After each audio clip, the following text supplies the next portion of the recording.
Dito kami ngayon sa market mga guys. Pagkatapos lang ng graduation ng anak ko.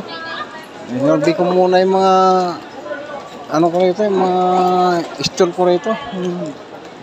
May marami lang nabinta. Para mayroon ako pang blowout sa anak ko kung marami nang binta rito sa mga stall ko. Kaya dinerso ko na rito pagkatapos ng graduation ng anak ko. Para kumuha ng cash.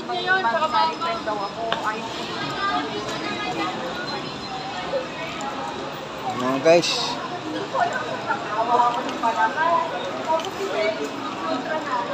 Kaya kumuha muna ako ng short vlog dito sa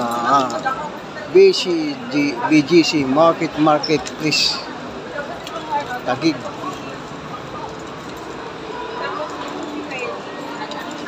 Wala yata pang bintay mga store ko dito mga guys. Parang walang customer to.